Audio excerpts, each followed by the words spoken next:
오늘도 하나님의 행복이 여러분과 가정에 넘치기를 예수 이름으로 축원합니다.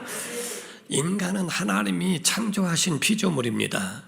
그런데 모든 것을 다 강하고 또 약하고 보이는 것 보이지 않는 것 각각 다른 것처럼 하나님은 꽃 가운데도 마찬가지로 계절별로 아름다움의 자태가 다른 것처럼 모든 피조물 가운데 천사들은 강하고 힘있게 창조하셨지만 사람은 연약한 존재로 만드시고 하나님을 떠나서는 살 수 없는 그런 존재로 만드셨다는 겁니다.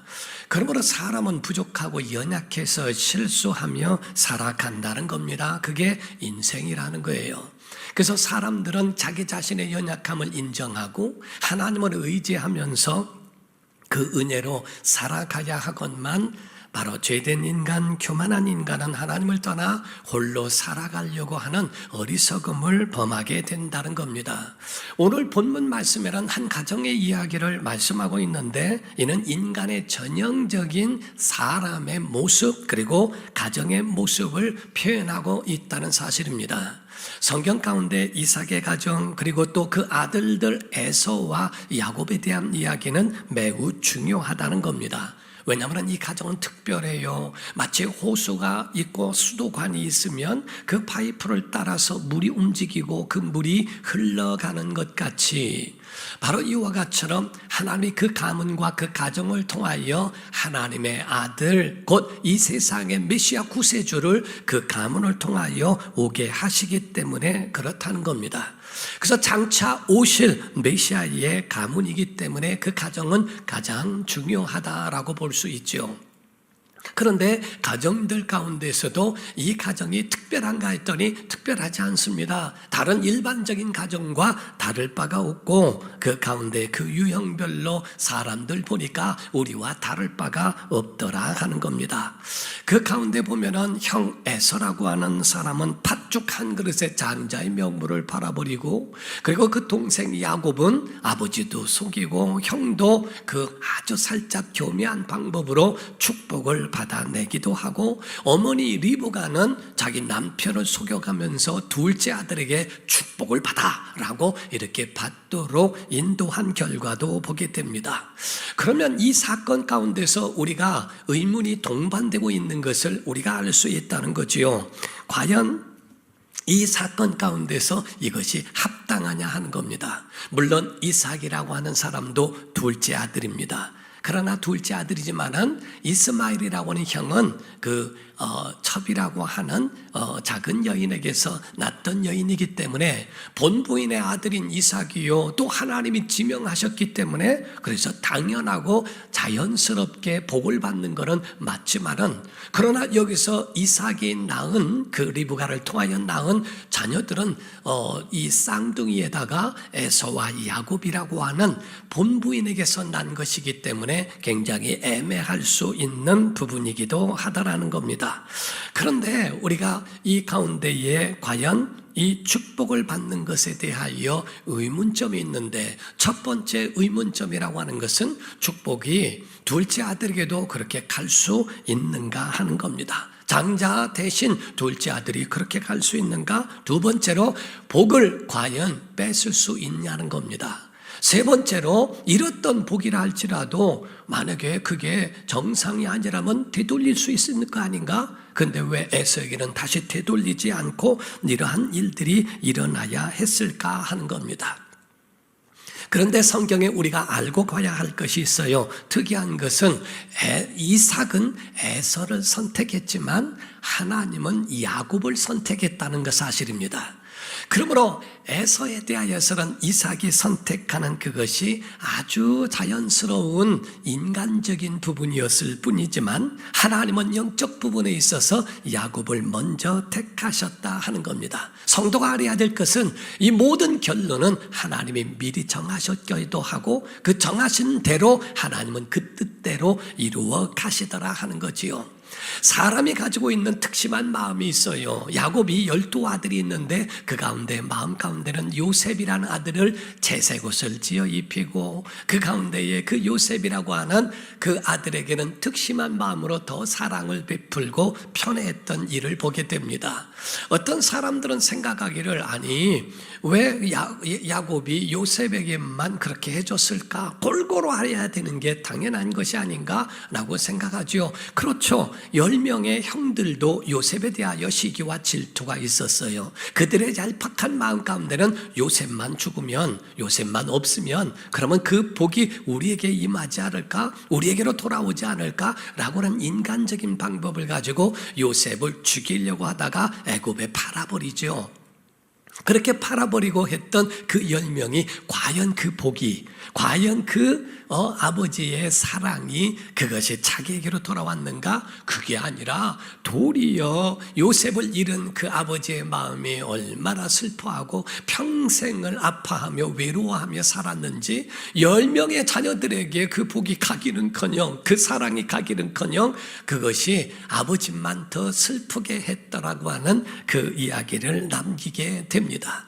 사람에게도 그와 같이 되는 것처럼 하나님이 선택하시는 것은 하나님이 하시는 거라는 거지요.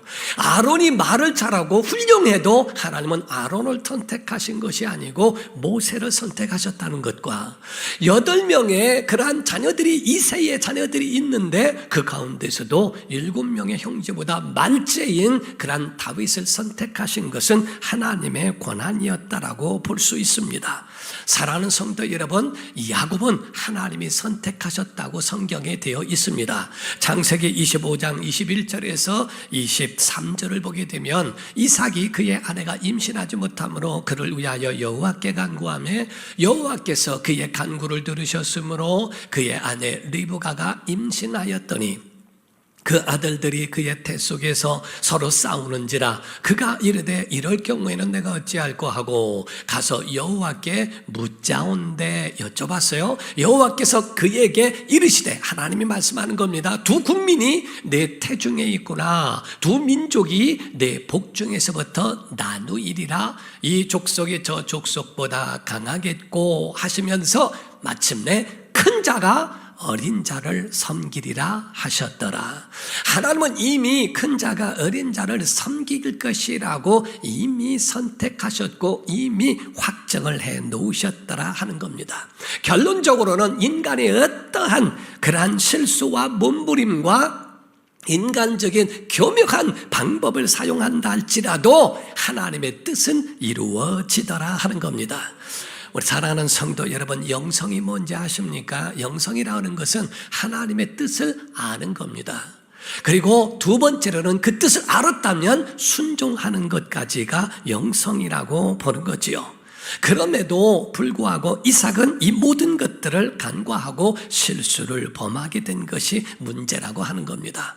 우연처럼 그 가운데 에서는 동생 야곱에게 장자권을 판 적이 있습니다. 동생 야곱은 그 장자권을 사기 위해서 팥죽을 만들고 있다가 배고파 돌아오는 자기 형에게 장자권을 나에게 팥죽과 바꾸자고 이야기합니다. 그때의 에설은 그 말에 그래 가져라 장난으로 여기고 그 팥죽을 먹고 자기의 장자권을 팔아버립니다. 큰 실수 가운데 우리가 보게 되는 것은 물론 우리가 사람이 이런저런 말들로 실수할 수 있어요. 그러나 예민하고 민감한 게 있어요. 특히 하나님이 보실 때 민감한 것은 우리가 굉장히 소홀하게 여겨서는 안 된다는 거지요. 오늘날 어떤 사람이 장난처럼 얘기합니다. 유명한 사람이 TV에 나와서 이야기하면서 내가 이를 위해서는 얼마나 사랑하는지 이를 위해서는 내가 내 영혼을 팔겠습니다 라는 말도 들었습니다. 그것이 얼마나 문제고 얼마나 그 영혼의 치명적인지를 우리가 봐야 한다는 거지요. 하나님은 들으시고 하나님은 그에 대하여 그 말대로 행하실 수 있다는 것. 민수기 14장 28절에 말씀하기를 그들에게 이르기를, 자 함께 시작. 그들에게 이르기를 여호와의 말씀에 내 삶을 두고 맹세하노라. 너희 말이 내 귀에 들린 대로 내가 너희에게 행하리니. 아멘. 여기서 하나님이 말씀하시되 직접 하신 말씀이요, 여호와의 말씀에 내 말이 내 귀에 들린 대로 행하리라. 영혼을 팔아? 그렇다면 영혼을 판 대로 내가 그대로 해줄게. 오늘날 많은 사람이 부정적이고 불평하고 낙심하고 절망적으로 행하는 것 굉장히 위험한 겁니다. 사람의 말을 많이 하면 실수도 하게 되기 때문에 자기 안에 있는 원치 않는 말들도 이상하게 말하는 경우가 있어요. 그러나 하나님이 보실 때에 과연 그것의 예민한 반응에 어떻게 하나님이 대하실지 이것도 생각해 봐야 한다는 겁니다.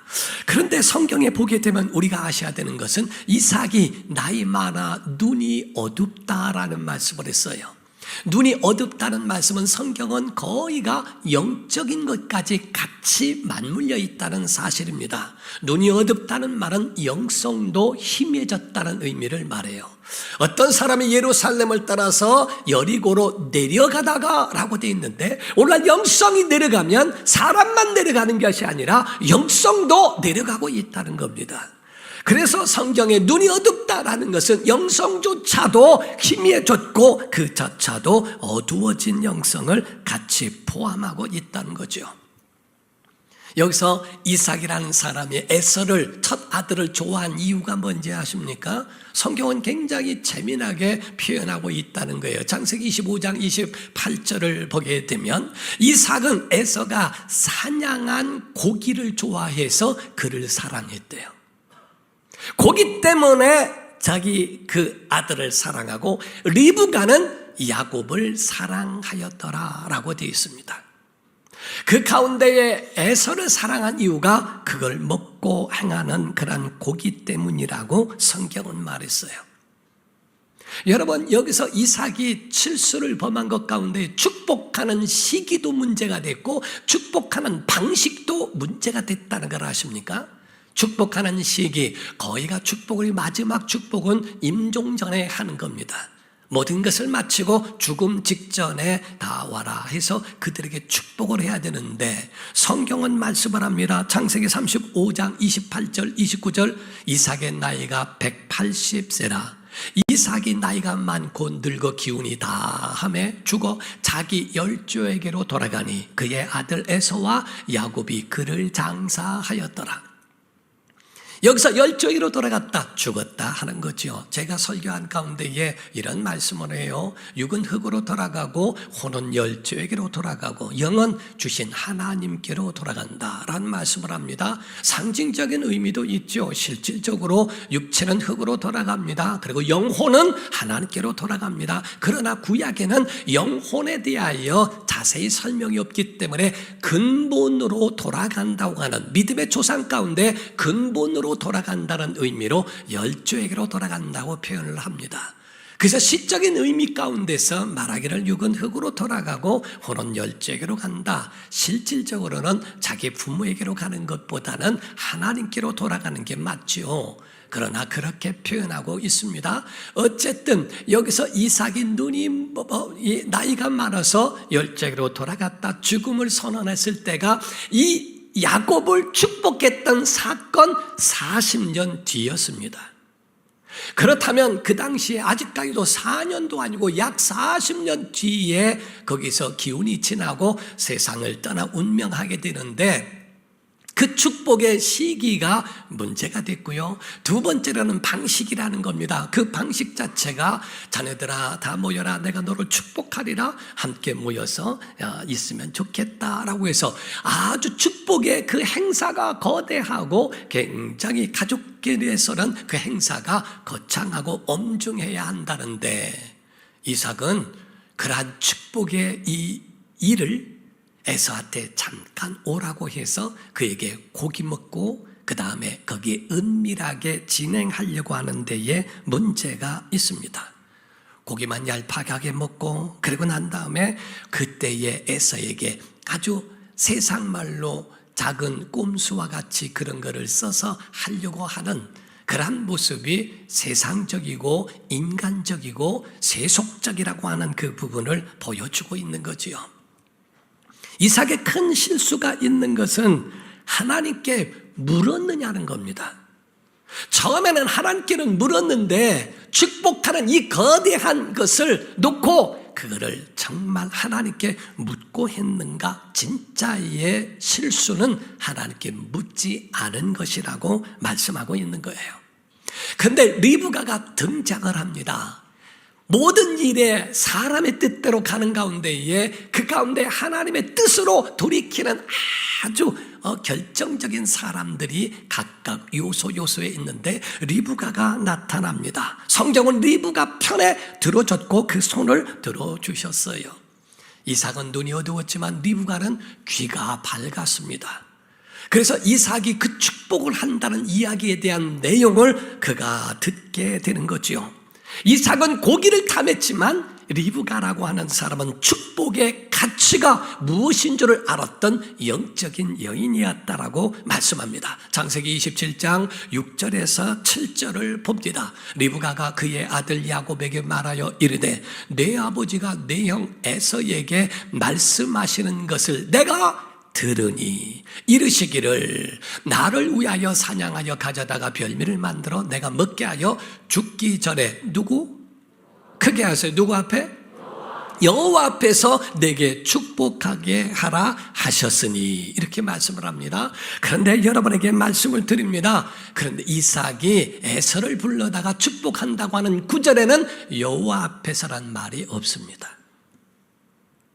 여호와 앞에서란 말이 없는데 리브가가 왜 거짓말을 했을까? 거짓말이 아니고 리브가는 이삭의 그러한 자기의 인간적인 충동에 의해서 축복을 하더라도 그것이 만약에 여호와 앞에서 행하는 일이라면 엄청난 일이라는 거예요. 그건 돌이킬 수 없다는 거지요. 우리가 흔히 장난스럽게 이야기하고 하는 그 말 가운데도 여호와 앞에서 행할 수 있는 그것이라면 하나님이 그걸 보신다면 돌이킬 수 없다고 판단한 것을 말합니다. 여러분 아멘 합시다. 하나님의 뜻은 이루어집니다. 하나님의 뜻은 확실히 되어지게 돼 있어요. 그런데 이것을 이삭은 자기의 인간적인 것 때문에 하나님이 야곱을 사랑하고 선택하셨건만 자기가 좋아하는 에서에게 축복하려고 했던 그 모습을 보게 됩니다. 그러나 하나님의 뜻은 하나님이 이루어 가십니다. 그래서 주기도문 가운데도 뜻이 하늘에서 이루어진 것 같이 땅에서도 이루어지다 이렇게 말하죠. 여러분 아멘 합시다. 뜻이 하늘에서 이루어진 것처럼 여러분 가정에 이루어지기를 주 이름으로 축원합니다. 심령에 이루어지기 바랍니다. 교회 위에 이루어지기 바랍니다. 우리나라와 민족 가운데 이루어지기를 주 이름으로 축원합니다. 이와 같이 하나님의 뜻이 바로 이와 같이 우리의 심령과 가정과 교회와 우리 나라와 민족 위에 이루어지기를 원하도록 기도하라. 이게 바로 주기도문이거든요. 주기도문 가운데도 인간의 것이 이루어지는 게 아니라 하나님의 그 역사가 이루어지기를 원하는 것. 한 번 구원을 받았다면 영원한 구원으로 이어지도록 하도록 우리가 그렇게 그 뜻이 이루어지기를 끝까지 지켜야 하고 기도해야 하는 일이 있더라 하는 거죠. 더군다나 리브가는 구속사에 대한 예언조차도 합니다. 예언까지 하게 되는데 창세기 27장 11절에서 13절의 말씀입니다.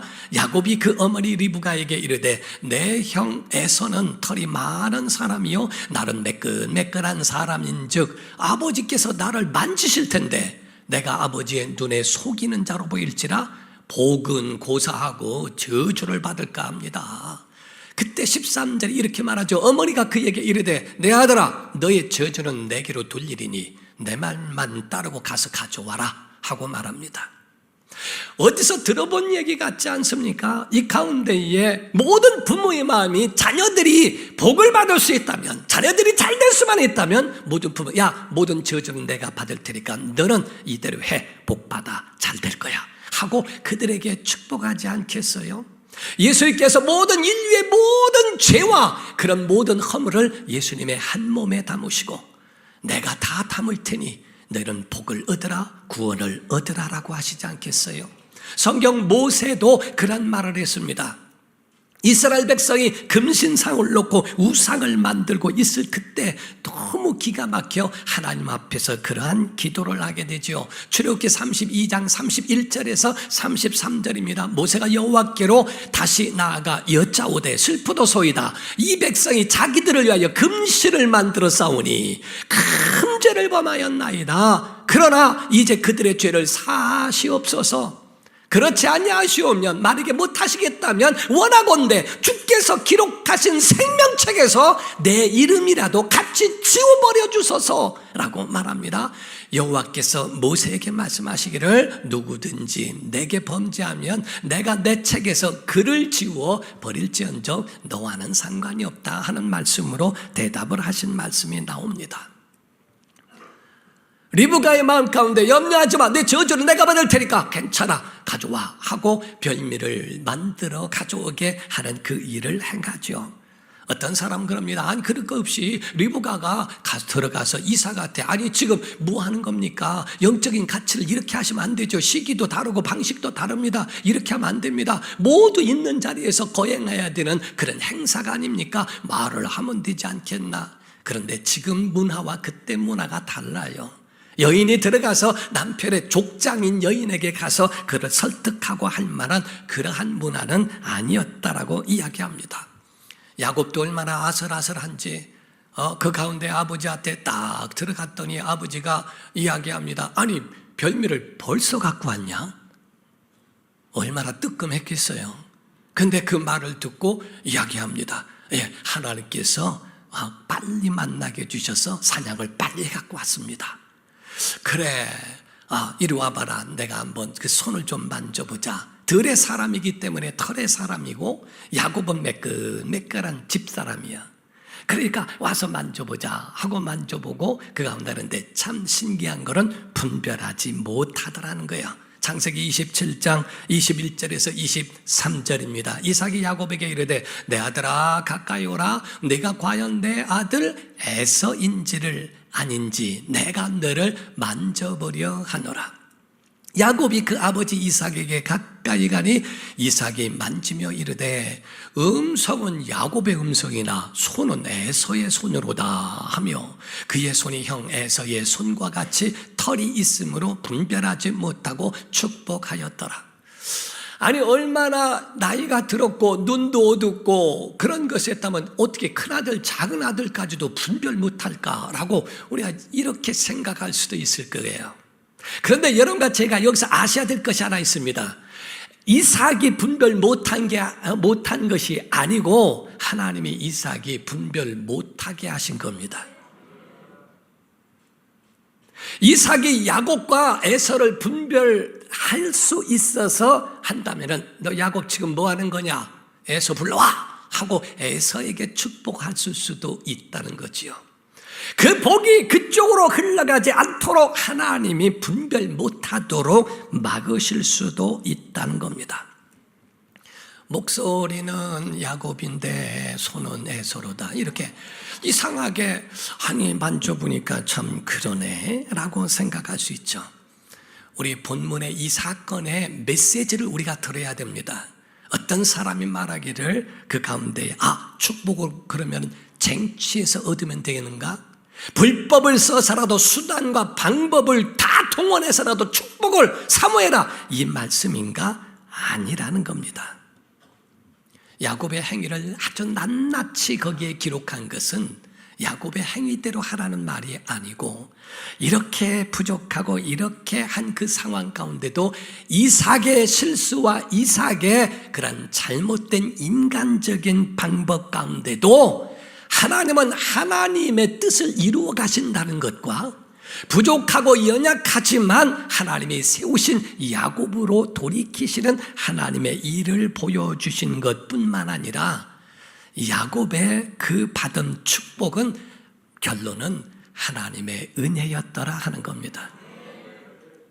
하나님의 은혜로 너 그 자리에 있고 하나님의 은혜로 내가 받는 복을 얻게 된 거야 라는 말씀을 하고 있는 거예요. 우리가 구원을 받고 우리가 하나님의 자녀가 된 자격은 은혜인 줄 믿습니다. 우리가 아무리 잘나고 우리가 한 거 그거 아무 쓸데없고 아무 소용없다는 겁니다. 조영기 목사님께서 그 전에 어떤 자매를 상담을 하신 적이 있다고 그래요. 근데 그 자매한테 너무 예쁘고 너무 진짜 손색이 없을 정도로 아름다운 여인인데 우울증이 온 거예요. 오래도록 우울증에 시달리고 있는 거예요. 그래서 집에서 나오지를 않는 심각한 상황에 목사님 상담과 기도를 좀 해달라고 어머니가 부탁을 해서 같이 온 거예요. 아무 소리도 안 하고 자기 속에 있는 얘기를 안 하는데 목사님이 그 자매에게 물었대요. 아니 왜 이렇게 아름답고 예쁜 자매가 그렇게 홀로 있게 되느냐고 뭔지 좀 말을 해보라고 그랬더니 딱 한마디 하더래요. 그동안 말 한마디 안 했던 자매가 딱 한마디 입을 열며 하는 말이 목사님 저를 만나주셔서 감사해요. 근데 목사님 보시기에 제 코가 조금 삐뚤어지지 않았어요? 그러더래요. 그것 때문에 우울증이 온 거예요. 코가 약간 봐서는 전혀 모르는데 본인이 보기에 코가 비뚤어졌다는 거예요. 그러냐고. 그럼 그것만 괜찮으면 될 것 같지 않아요? 그렇다고. 그래서 그 교회의 장로님이 성형외과를 해서 그분을 소개해가지고 그 코를 수술을 하게 했대요. 그 다음부터 얼마나 밝아지고 얼마나 좋아지고 막 얼마나인지. 그래서 장로님 물어다가 아니 어떻게 고쳤길래 저렇게 바뀌었냐 그랬더니 고친 거 없다고 그냥 칼만 이렇게 했다고 그러더래요. 칼만 이렇게 내려준 거 요거 외에는 전혀 없고 딱 맞다고 의사가 한 한마디가 치유가 돼버린 거예요. 사람은 잘나고 못나고 막 아무리 자기들이 저울질 해도 그게 그거고 선 하나고 칼질 하나 요거 외에 없는 것뿐이라고 이야기합니다. 여러분과 제가 하나님 앞에서 받은 모든 것들이 뭘까? 은혜라는 거지요. 여기서 지금 축복에 대한 그 내용이 나오는데요. 창세기 27장 27절에서 29절입니다. 그가 가까이 가서 그에게 입 맞추니 아버지가 그의 옷에 향취를 맡고 그에게 축복하여 이르되 내 아들의 향취는 여호와께서 복 주신 밭의 향취로다. 하나님은 하늘의 이슬 땅의 기름진 풍성한 곡식과 포도주를 내게 주시기를 원하노라. 만민이 너를 섬기고 열국이 내게 굴복한다. 내가 형제들의 주가 되고 내 어머니 아들들이 내게 굴복한다. 너를 저주하는 자는 저주를 받고 너를 축복하는 자는 복을 받기를 원하노라 라고 말씀을 합니다. 여러분, 난 우리 성도들이 복 받기를 원해요. 다 잘 되기를 원해요. 하나님이 주신 은혜를 누리기를 주의 이름으로 축원합니다. 이 모두가 은혜라는 사실을 인정하기를 주의 이름으로 축원합니다. 우리가 지금 살아있는 것, 동이 트는 아침을 오늘 볼 수 있다는 것, 생명을 연장될 수 있다는 것 모두가 다 하나님의 은혜라는 겁니다. 본문에서 있는 모든 사건이 바로 이것을 말하는 거예요. 윤리와 도덕적인 그것을 본받으란 말이 아니고 내가 산 것 하나님의 은혜야. 그건 전적인 그분의 은혜니까 그 은혜를 잊어버리지 마. 구원도 자격 있어서 얻은 것도 아니고 너희가 하나님의 자녀가 된 것도 자격 있어서가 아니야. 목사가 된 것도 마찬가지입니다. 하나님이 그냥 선택해서 그분이 그 도구로 쓰시려고 하는 거고요. 장로님도 마찬가지고 안수 집사님도 마찬가지고 권사와 집사와 이런 부분들도 마찬가지라는 겁니다. 하나님 은혜입니다. 자격이 있어서가 아니고 하나님의 주신 그 은혜로 이루어졌다는 것을 말씀해요. 우리가 부족해도 하나님 버리지 않습니다. 포기하시지 않으십니다. 우리를 덮어주시고 우리를 회복해 주실 줄로 믿습니다. 그때에 우리가 돌아볼 것은 창세기 27장 30절과 33절인데요. 이삭이 야곱에게 축복하기를 마침에 야곱이 그의 아버지 이삭 앞에서 나가자 곧 그의 형 에서가 곧 들어왔어요. 사냥하여 돌아왔다고 되어 있어요. 33절에 이삭이 심히 크게 떨며 이르되 그러면 사냥한 고기를 내게 가져온 자가 누구냐? 내가 오기 전에 내가 다 먹고 그를 위하여 축복하였은즉 그가 반드시 복을 받을 것이다. 여기서 중요한 말을 한 것은 떨면서라는 말과 반드시 복을 받는다, 그가 받는다라고 이야기를 합니다. 여기서 떨었다는 것은 야곱이 아버지를 속이고 축복을 받았다는 게 분해서가 아니고, 야, 정말 처음에 하셨던 그 약속, 말씀대로 야곱을 세우려고 하는 하나님의 뜻이 인간의 무지함과 인간의 생각과 인간의 감정과 인간의 가지고 있는 그러한 어떤 의지와는 상관없이 하나님은 자기의 사람에게 복을 주시는구나 라고 하는 것을 아는 겁니다. 너무 충격을 받은 거죠. 아니다. 걔가 반드시 복 받는다. 그가 복을 받는다고 그렇게 선언하게 됩니다. 근데요, 여기서 아셔야 되는 거는요, 마지막입니다. 창세기 27장 34절입니다. 그리고 38절입니다. 에서가 그의 아버지의 말을 듣고 소리내어 울며 아버지에게 이르되, 내 아버지여, 내게 축복하소서. 내게도 야곱같이 그대로 해달라는 겁니다. 38절에 에서가 아버지에게 이르되, 내 아버지여, 아버지가 빌 복이 이 하나뿐입니까? 내 아버지여, 내게 축복하소서, 내게도 그리하소서 하고 소리를 높여 울더라 하는 거죠.